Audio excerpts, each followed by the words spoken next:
Bonjour, donc aujourd'hui nous allons parler des pénuries et analyser en quoi elles impactent l'économie.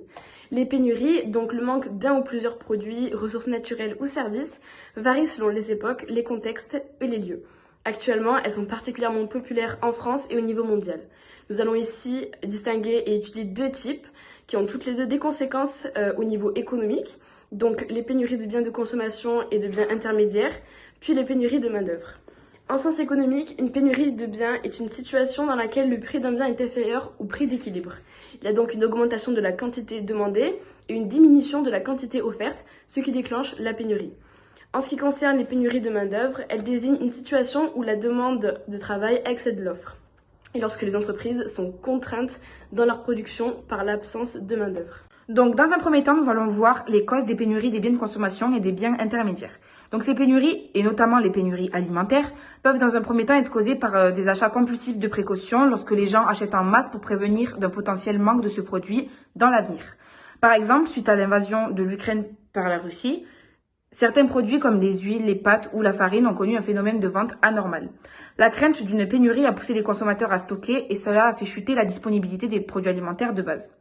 En effet, nous pouvons voir dans un second temps que les ralentissements de production de certains biens entraînent directement des pénuries car les ressources nécessaires à certaines autres productions manquent. On parle alors de pénurie de biens intermédiaires. À titre d'exemple, nous pouvons prendre la crise sanitaire du Covid-19 qui a causé une baisse importante de l'activité productive. Donc, dans ce contexte, les activités de production des entreprises des semi-conducteurs ont été fortement impactées et ces derniers ont commencé à manquer en début de reprise de l'activité. Les puces électroniques sont essentielles à la production de composantes technologiques. Ainsi, lorsque les entreprises ayant besoin de semi-conducteurs dans leur processus de production ont tenté de relancer leur production suite à la crise sanitaire, une forte demande d'approvisionnement en semi-conducteurs a surpassé de loin les réserves effectivement disponibles, ce qui a créé une grande pénurie dans cette ressource. Nous allons maintenant voir quels sont les impacts de ces pénuries sur l'économie.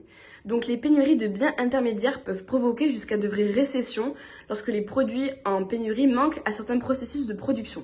Reprenons l'exemple des semi-conducteurs. Le secteur de l'automobile a par exemple besoin de ces éléments dans son processus de production. Ce dernier s'est alors retrouvé figé. C'est par exemple le cas de Renault qui a vu ses ventes en retrait de 12% durant le premier semestre 2022.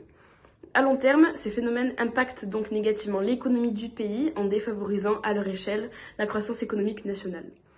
De ces pénuries peuvent également découler des conséquences importantes sur l'économie mondiale, reflétées dans des tensions géopolitiques.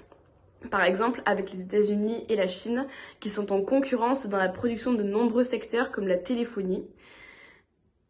Dans ce cadre général, la pénurie de semi-conducteurs peut vite devenir un enjeu central de la guerre commerciale entre ces deux puissances économiques.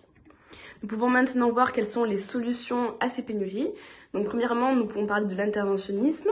Donc les interventionnistes agissent sur la demande pour la limiter en instaurant une politique de stabilisation. En faisant augmenter les prélèvements obligatoires des ménages et en favorisant la hausse des prix des biens et des services, cela limite le pouvoir d'achat et réduit la surconsommation et donc les pénuries. Nous pouvons voir en second temps la solution de la culture hydroponique. Donc cette culture aide à récolter plus et rapidement. Cela permet de cultiver davantage et réduit la pénurie alimentaire. Et pour finir, nous pouvons parler de l'indépendance des ressources. Donc afin de limiter la consommation excessive de ressources naturelles qui engendrent donc des pénuries, nous devons réduire nos dépendances à celles-ci et limiter leur utilisation. Comme pour le pétrole par exemple, en adoptant une éco-conduite pour réduire la consommation quotidienne de carburant. Donc, en ce qui concerne les causes des pénuries de main-d'œuvre, cette pénurie est très démographique car il y a plus de travailleurs qui quittent le marché du travail qu'il y en a qui y rentrent. Et cette pénurie est également liée à un vieillissement de la population puisque beaucoup de personnes actives partent à la retraite et donc quittent leurs emplois. Cette pénurie est également liée à la démotivation des demandeurs d'emploi qui est un frein au recrutement à cause des pénibilités des tâches de travail ou des conditions de travail qui sont parfois mauvaises. De plus, selon Pôle emploi, le redémarrage économique après le Covid-19 renforce le phénomène de cette pénurie avec des besoins de main-d'œuvre beaucoup plus importants qu'avant. En effet, 926 000 emplois ont été directement confiés par les employeurs à Pôle emploi entre juin et août 2021, soit une augmentation de 10% de plus par rapport à la même période qu'en 2019. Donc, pour finir, la numérisation et l'automatisation du monde du travail intensifient la pénurie de main-d'œuvre car elle se retrouve remplacée par des machines. Donc en ce qui concerne l'impact des pénuries de main-d'œuvre sur l'économie, selon Éric Chevet, le président du Conseil économique, social et environnemental régional, il soutient que les conséquences sont déjà flagrantes des pénuries, puisqu'en effet, il affirme que le nombre d'emplois qui sont proposés sur le marché actuellement est d'environ 850 000.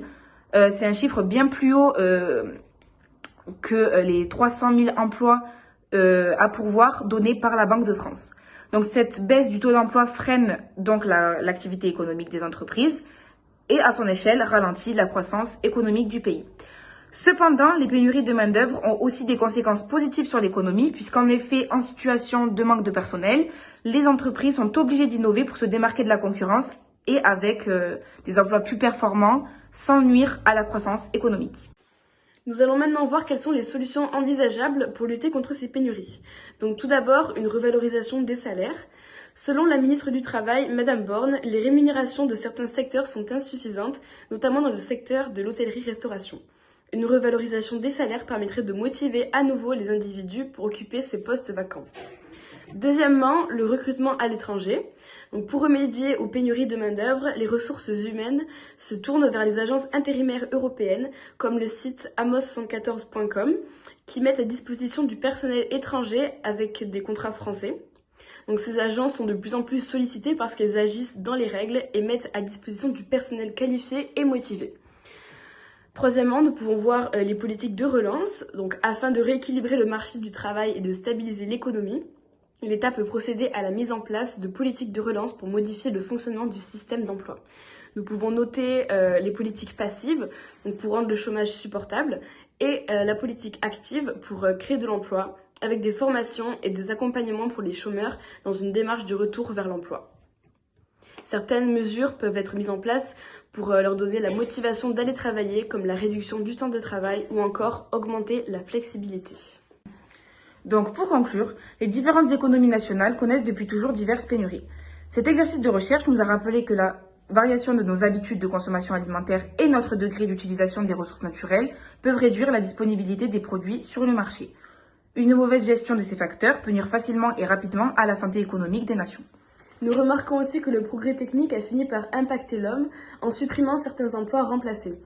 Intensifiée notamment par d'autres facteurs, la baisse du taux d'emploi réduit la main-d'œuvre qui manque de plus en plus aux entreprises. Leurs activités se retrouvent touchées, freinant ainsi leur croissance économique. C'est donc par ces différents phénomènes que ces pénuries impactent l'économie.